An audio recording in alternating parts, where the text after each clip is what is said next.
Good morning guys. मैं हूं आपका दोस्त दीपक। दोस्तों, आज मैं लेकर आया हूं एक बहुत ही फेमस कहानी। इस कहानी के राइटर हैं यशपाल कालरा।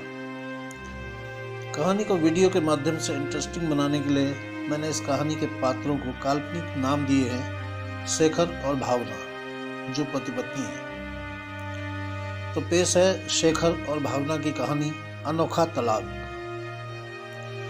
हुआ यूं कि एक दिन शेखर ने किसी मामूली विवाद पर भावना को 2 थप्पड़ जड़ दिए। जवाब में भावना ने भी शेखर पर चप्पल फेंक मारी। चप्पल का किनारा शेखर के सर को छूता हुआ निकल गया। मामला ऐसे ही सुलझ सकता था, लेकिन शेखर ने इसे अपनी तौहीन समझ ली। रिश्तेदारों ने मामले को और पेचीदा बना दिया। न सिर्फ पेचीदा बल्कि संगीन। सब रिश्तेदारों ने इसे खानदान की नाक कटना कहा। यह भी कहने लगे कि जो पत्नी अपने पति को चप्पल से मारती हो वो न तो वफादार हो सकती है और न ही पतिव्रता। इसे घर में रखना अपने शरीर में बुखार पालने जैसा है। कुछ रिश्तेदार तो यहाँ तक कहने लगे कि ऐसी महिला का तो भ्रूण ही खत्म कर देना चाहिए। बुरी बातें चक्रवृद्धि ब्याज की तरह बढ़ती हैं, इसलिए दोनों तरफ से कई आरोप लगाए गए। ऐसा लगता था जैसे दोनों पक्षों के लोग आरोप प्रत्यारोप का वॉलीबॉल खेल रहे हों। शेखर ने भावना के बारे में और भावना ने शेखर के बारे में कई असहज बातें कही। मुकदमा दर्ज किया गया। शेखर ने चरित्रहीनता का मामला दर्ज कराया तो भावना ने दहेज उत्पीड़न का। 6 साल तक शादीशुदा जीवन बिताने और एक बच्ची के माता पिता होने के बाद आज दोनों में तलाक हो गया। दोनों के हाथों में तलाक के कागजात थे। दोनों चुप थे, दोनों शांत, दोनों निर्विकार। मुकदमा 2 साल तक चला। 2 सालों से पत्नी अलग रह रही थी और पति अलग। मुकदमे की सुनवाई पर दोनों को आना होता। दोनों एक दूसरे को ऐसे देखते जैसे चकमक पत्थर आपस में रगड़ खा गए हों। दोनों गुस्से में होते। एक दूसरे को देखकर मुंह फेर लेते जैसे जानबूझकर एक दूसरे की उपेक्षा कर रहे हों। वकील और रिश्तेदार दोनों के साथ होते। दोनों को अच्छी तरह से सिखाया जाता था कि अदालत में क्या बोलना है। दोनों वही बोलते। कई बार दोनों के बयान बदलने लगते, लेकिन फिर वो संभल जाते। आखिर में वही हुआ जो सब चाहते थे, तलाक। पहले उनके साथ रिश्तेदारों की फौज हुआ करती थी, आज कम लोग साथ में थे।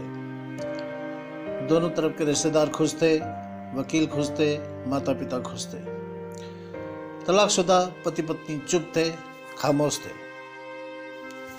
ये महज इत्तेफाक ही था कि दोनों पक्षों के रिश्तेदार एक ही चाय की दुकान पर बैठकर कोल्ड ड्रिंक और चाय पी रहे थे। और यह भी इत्तेफाक था कि तलाकशुदा पति पत्नी भी एक ही टेबल पर आमने सामने जा बैठे। लकड़ी की टेबल और वो 2।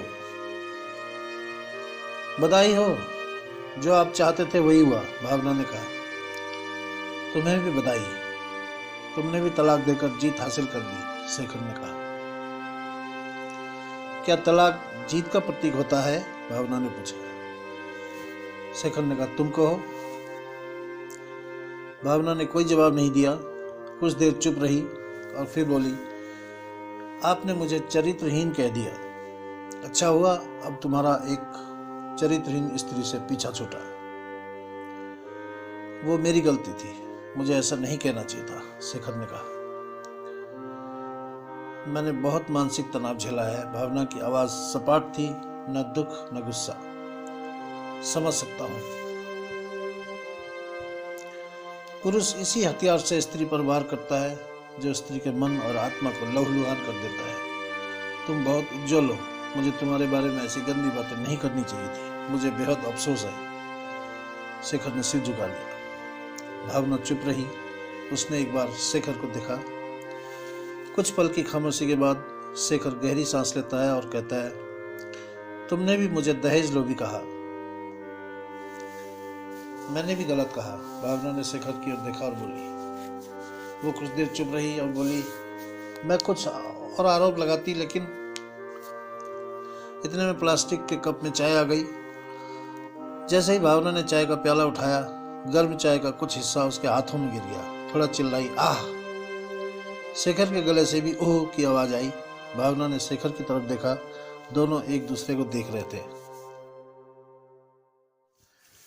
तुम्हारा कमर दर्द कैसा है? शेखर ने पूछा। वैसा ही है, कभी ये दवाई तो कभी वो दवाई। भावना ने बात खत्म करनी चाहिए। तुम एक्सरसाइज भी तो नहीं करती, शेखर ने कहा। भावना ने उसकी ओर देखा और एक फीकी हंसी हंस दी। आपकी अस्थमा की स्थिति कैसी है? फिर कोई दौरा तो नहीं पड़ा ना? भावना ने पूछा।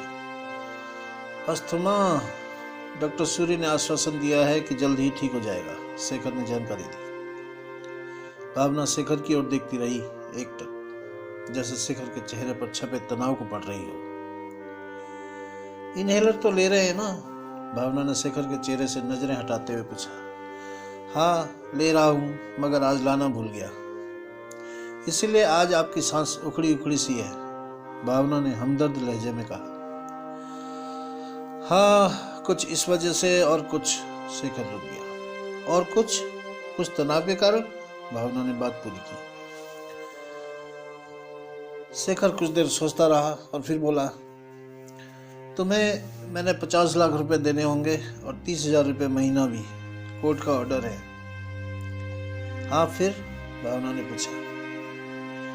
वसुंधरा में जो फ्लैट है उसकी रजिस्ट्री तुम्हारे नाम करा देता हूँ, मेरे पास अभी 50 लाख रुपए नहीं है, शेखर ने अपने मन की बात कह दी। वसुंधरा वाले फ्लैट की कीमत तो करोड़ों में होगी, मुझे केवल 50 लाख रुपए चाहिए, भावना ने स्पष्ट किया। बेटी बड़ी हो रही है और भी खर्चे होते हैं, शेखर ने कहा। उसके लिए आप मुझे हर महीने 30,000 रुपये देने वाले तो हो, भावना ने कहा। हाँ, वो तो मैं दूंगा ही। आपके पास नहीं है तो मुझे 50 लाख भी मत देना, भावना के स्वर में पुराने रिश्ते की गर्द थी। शेखर उसका चेहरा देखता रहा। कितनी दयालु और सुंदर लग रही थी सामने बैठी भावना, जो कभी उसकी पत्नी रह चुकी थी। भावना शेखर की ओर देख रही थी और सोच रही थी, कितना सरल स्वभाव का है शेखर, जो कभी उसका पति हुआ करता था, कितना प्यार करता था उसे। एक बार नदी में नहाते समय पैर फिसला और मैं बहने ही वाली थी, वो पागलों की तरह नदी में कूद पड़ा और मुझे बचाने आ गया। तैरना ना आते हुए भी वो मुझे बचाने की कोशिश कर रहा था। कितना अच्छा है, मैं ही खोट निकालती रही। शेखर भावना की ओर देख रहा था और सोच रहा था, इसने मेरा कितना ध्यान रखा। पानी उबाल कर जग में डाल देती थी, वो हर समय मेरे लिए इनहेलर लेकर खड़ी रहती थी। सेरेटाइड एक्यूहेलर बहुत महंगा था, हर महीने कंजूसी करती, पैसे बचाती और एक्यूहेलर खरीद लाती।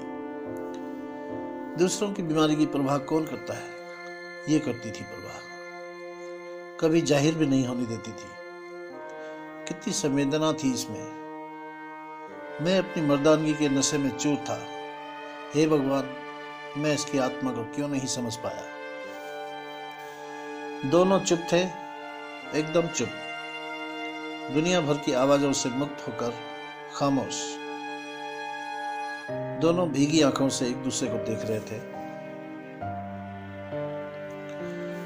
एक बात कहनी है, शेखर की आवाज ने सन्नाटा तोड़ा। बोलिए ना, भावना ने उसे नाजुक आंखों से देखते हुए कहा।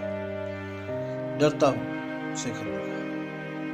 डरिए मत, हो सकता है आपकी बात मेरे मन की बात हो, भावना ने कहा। तुम्हारी बहुत याद आती थी, शेखर ने कहा। मैं अभी भी तुमसे प्यार करता हूं, भावना ने भी हृदय स्वर में कहा। मैं भी। दोनों की आंखें कुछ ज्यादा ही सजल हो गई थी, दोनों की आवाज जज्बाती और चेहरे मासूम। क्या हम दोनों जिंदगी को नया मोड़ नहीं दे सकते? शेखर ने पूछा। बिल्कुल दे सकते हैं, भावना का चेहरा खिल उठा। वो समझ चुकी थी कि शेखर क्या कहना चाहता है। उसने झट से अपने थैले से तलाक के कागज निकाले, आधे स्वयं फाड़े, आधे शेखर को दे दिए। दोनों ने मिलकर तलाक के कागज के टुकड़े टुकड़े कर दिए। दोनों उठ खड़े हुए, एक दूसरे के हाथों पर हाथ रखा और मुस्कुराते हुए चल पड़े। दोनों पक्षों के परिजन हैरान रह गए। पति पत्नी साथ साथ अपने घर पहुंचे, वो घर जो सिर्फ उन दोनों का था। तो ये थी दोस्तों शेखर और भावना की कहानी, अनोखा तलाक। कागज का एक टुकड़ा दो जिस्मों को तो जुदा कर सकता है, मगर दो दिलों को नहीं। दोस्तों, जिंदगी में बहुत से उतार चढ़ाव आते हैं और आएंगे, पर हमें कभी उन्हें अपने अहम का हिस्सा नहीं बनने देना है। थोड़ा आप झुकें, थोड़ा वो झुकें, पर रुके नहीं, क्योंकि जिंदगी चलते रहने का नाम है।